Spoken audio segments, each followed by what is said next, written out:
दोस्तों आज एक कहानी नहीं है किसी की, मतलब कहीं की स्टोरी नहीं है। एक मेरे जानने वाले हैं, कुछ मेरे पड़ोस की कहानी है, वो मैं आपको बताने जा रहा हूँ। इन्होंने मेरे से पर्सनली राय भी ली थी जब मेरे से बात हुई थी कि मुझे ऐसी स्थिति में क्या करना चाहिए। तो वो पूरी कहानी मैं आज आपको बताऊँगा कि इन्होंने मेरी राय मान के क्या किया और क्या इनके जीवन में हुआ। क्या कहानी है आइए बताता हूँ आपको पूरी कहानी। अनसुलझे रिश्तों को सुलझाती एक डोर, यानी कि मैं आपका लव गुरु। नमस्कार दोस्तों, मैं हूं युवराज सिंह और आप देख रहे हो मेरा यूट्यूब चैनल लव गुरु युवराज। दोस्तों कहानी में नाम पता मैं नहीं बताता हूं, आप जानते हैं जबकि वो न्यूज़ नहीं बनी होती है ना। तो ये मेरे जानने पड़ोस की बात है, तो मैं आपको उस तरीके से बताऊँगा कि क्या क्या हुआ इनके जीवन में, कहाँ रहते थे, क्या करते थे, ये सब मैं कुछ नहीं बताऊँगा। एक पुरुष था, इसके बूढ़े माँ बाप थे, अकेला लड़का था। इसकी शादी होनी एक जगह फिक्स हुई। ये भी अच्छे दिखते थे, गुड लुकिंग थे, लेकिन इनकी जो वाइफ थी वो बहुत ज़्यादा सुंदर थी। जो होने वाली वाइफ थी बहुत ज़्यादा सुंदर थी, बहुत ही ज़्यादा। अब जो है ये दूसरी जगह, अपने गांव से दूसरी जगह जॉब पे थे, कार्यरत थे कहीं पे, तो इनका घर पे उतना रहना नहीं हो पाता था। फिर जब इनकी शादी हुई तो भाई घर में सारा रीति रिवाज से सब चीज़ें हुई, सब मेहमान आए और सारा अच्छे से। यूपी की कहानी है, तो यूपी में जैसी शादियाँ होती हैं, हाँ बढ़िया से शादी हुई। शादी के बाद इनकी वाइफ ने, भाई होता नहीं, कई बार आप देखते हो कहीं आ जा रहे हो तो कोई बहुत खूबसूरत महिला आपको दिखती है, तो आप अचानक उनकी तारीफ़ करते हो कि यार बहुत सुंदर है ये महिला। तो वैसे उनकी वाइफ आप कल्पना करिए कि कितनी सुंदर होंगी, बहुत सुंदर।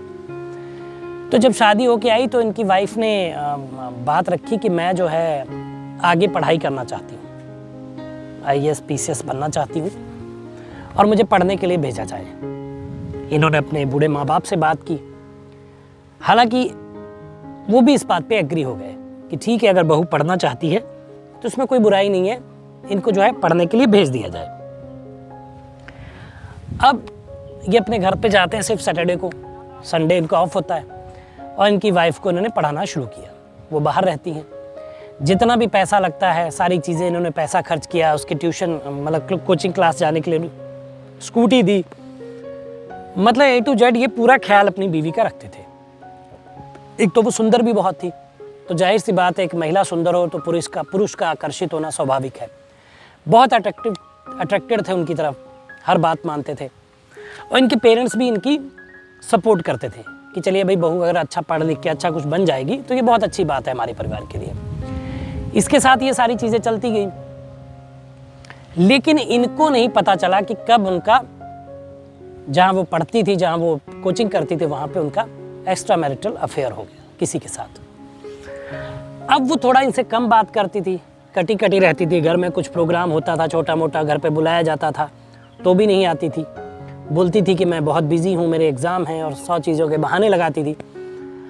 तो इनके पति को थोड़ा डाउट हुआ। तो जब इनको डाउट हुआ तो इन्होंने जो है सख्ती से पेश आए और बोले कि अब तुम यहाँ पढ़ाई नहीं करोगी, अब तुम घर पे रहोगी।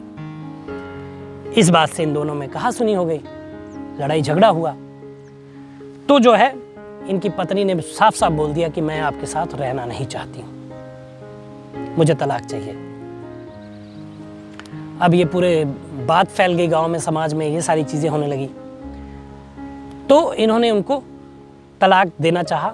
उसी दौरान हमसे जब इनकी मुलाकात हुई तो उन्होंने हमसे पूछा कि यार हम क्या करें, अब बहुत डिप्रेशन में चले गए, शराब पीने लगे, तलाक दे दिया, सारी चीज़ें होगी, दहेज का सामान वापस हो गया, जो इनका पैसा, मतलब पूरा सेटलमेंट हो गया, और वो अपनी दूसरी ज़िंदगी में चली गई और ये अपना तनहा हो गए। तनहा होने के बाद शराब का सहारा लिया, नशे की लत लग गई। तो उन्होंने बोला कि मैं क्या करूँ। तो मैंने सजेशन दिया कि देखिए अगर एक जगह कुछ ऐसी त्रुटि हो गई है तो इसका मतलब ये नहीं कि आपका जीवन ख़त्म हो गया।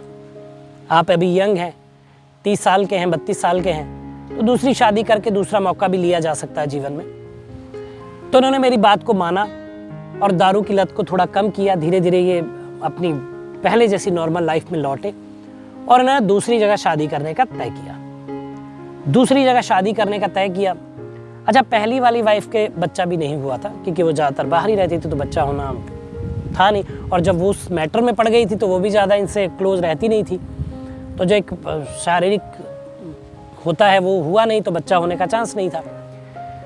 तो जो है ये बहुत परेशान हुए और उसके बाद इनके पेरेंट्स ने दूसरी लड़की देखी और जहाँ पे इनकी शादी कर दी। शादी होने के बाद ये वो जब वाइफ थी तो वो हाउस वाइफ थी, घर पे रहती थी, इनके माता पिता का ख्याल रखती थी और अच्छे से जीवन को बैलेंस करके चलती थी।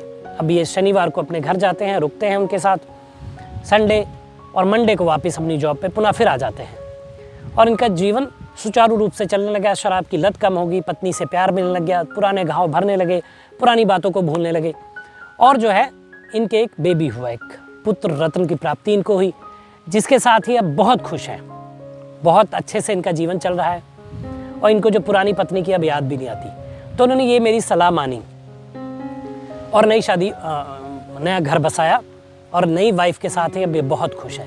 तो दोस्तों एक कहानी बताने का मेरा मकसद ये था कि कहीं आपका प्रेम किसी गर्लफ्रेंड के साथ है या बॉयफ्रेंड है किसी का, टूट जाता है किन्हीं कारणोंवश या एक्स्ट्रा और कहीं ज़्यादा अफेयर कर लेते हैं आप, तो इसमें इतना रोने और घबराने की, सुसाइड करने की, ये सारी चीज़ें नहीं होनी चाहिए। मेनली मैं फोकस इस बात पे करना चाहता हूँ कि भाई अगर कोई जीवन से चला गया है, चला जाता है, तो उसके लिए इतना हाँ होता है, दुख तकलीफ होती है, लेकिन उससे ओवरकम भी करना होता है इंसान को, क्योंकि उसके साथ और भी लोग जुड़े होते हैं जो आपके सुसाइडल अटैक से प्रभावित होंगे, आपके माता पिता, आपके भाई बहन। तो ये सारी अब देखिए, अब ये नॉर्मल है।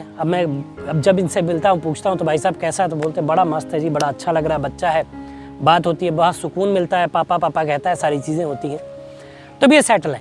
लेकिन उस समय क्या था, उस समय शराब के नशे में डूबे हुए थे और चाहते थे कि मेरी जान चली जाए, क्योंकि मेरी वाइफ अब मेरे साथ नहीं है, उसने कोई और पटा लिया, किसी और के साथ है।